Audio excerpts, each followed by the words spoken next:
خان کے بس کی بات لگ نہیں رہی مجھے، بڑی عجیب بات ہے، میں بڑے ڈر لگ رہا ہے۔ یہ جو انتہا پسندی یا دہشت گردی ذہنیت کے مالک لوگ ہیں یا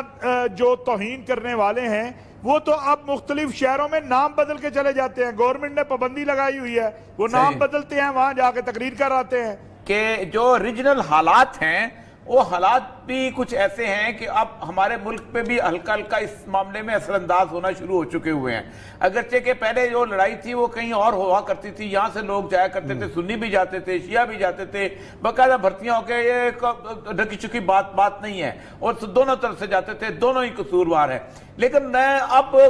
لگ یہ رہا ہے کہ اس کے کچھ اثرات یہاں پر کافی حد تک جو لوگ واپس آ رہے ہیں اور جو اب واپس پہنچے ہوئے ہیں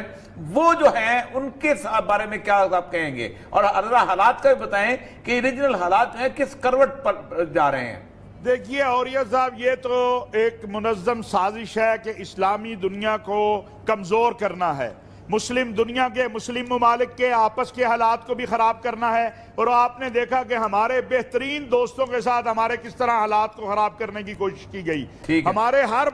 مرحلے کے اوپر ہمارے ساتھ کھڑا رہتا ہے سعودی عرب جو ہے،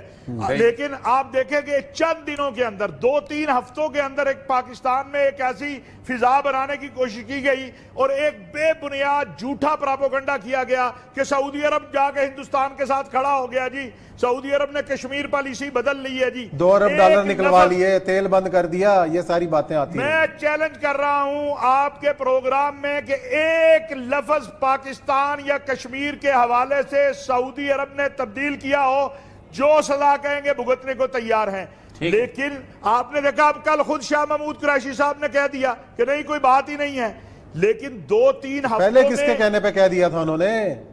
یہ تو قریشی صاحب سے پوچھنا چاہیے نا کہ بھئی آپ اتنی ذمہ دار سیٹ پر ہیں، یہ ایک پوری ایک گیم ہے۔ قریشی صاحب کا تو چلے ایک بیان تھا، اس سے آگے بھی جا رہی ہے جو کچھ ہو رہا ہے۔ کبھی یہاں سے صبح اٹھتے ہیں، خبر پاکستان کے یہاں سے یوٹیوبر دیتے ہیں کہ خدا نخواستہ شاہ سلمان جو ہیں وہ دنیا میں نہیں رہے، کبھی کہتے ہیں محمد بن سلمان کو یہ ہو گیا، کبھی کہتے ہیں جناب امارات کو۔ بھئی ہر ملک اپنے حالات کے حوالے سے اپنی چیزوں کو دیکھتا ہے۔ آپ دیکھیے آپ کے ساتھ کیسے ہیں، آپ کے ساتھ تعلقات کیسے ہیں۔ میں نہیں سمجھتا کبھی سعودی عرب نے آپ کو کہا ہو کہ آپ ترکی کو چھوڑ دیں، آپ ایران کو چھوڑ دیں، آپ قطر کو چھوڑ دیں، آپ فلاں کو چھوڑ دیں۔ ہم یہاں پہ بیٹھ کے ماشاءاللہ اب ہمارے خارجہ امور کے ماہرین تو لاکھوں میں ہو گئے ہیں نا، جس کے پاس موبائل ہے اور یوٹیوب پہ وہ اب خارجہ امور کا ماہر ہے۔ تو اچھا خارجہ امور پہ تو کوئی زد نہیں آنے والی، یہ بتا دینا کوئی معاملات قربانی کی طرف تو نہیں بڑھنے والے، معاملات طے پا گئے ہیں، کوئی مطالبہ تو نہیں سامنے آیا؟ معاملات خراب ہی نہیں تھے عثمان بھائی، تو اس بیان سے جو بدمزگی پیدا ہوئی بیان سے بدمزگی ہے، اس بیان سے تو بدمزگی ہوئی تھی نا، سیٹ تو بدل نہیں رہی کوئی۔ اوریہ صاحب آپ تو ماشاءاللہ بڑے سمجھدار ہیں۔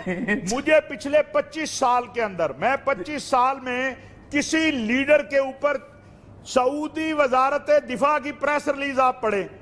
اور جو نائب وزیر دفاع ہیں ان کا جو ٹویٹر میسج ہے، سعودی وزارت دفاع کہہ رہی ہم جنرل باجوہ کو اس کے دوسرے گھر میں، دوسرے وطن میں خوش آمدید کہہ رہے ہیں۔ امیر خالد لکھ رہے ہیں کہ میں اپنے بھائی جنرل قمر جاوید باجوہ کو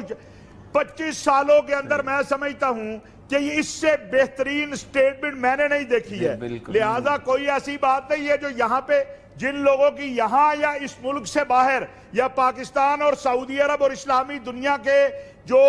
دشمن ہیں ان کی اگر یہ خواہش ہے نا کہ اسلامی دنیا کو اس طرح تقسیم کریں، انشاءاللہ ایسا نہیں ہو سکتا۔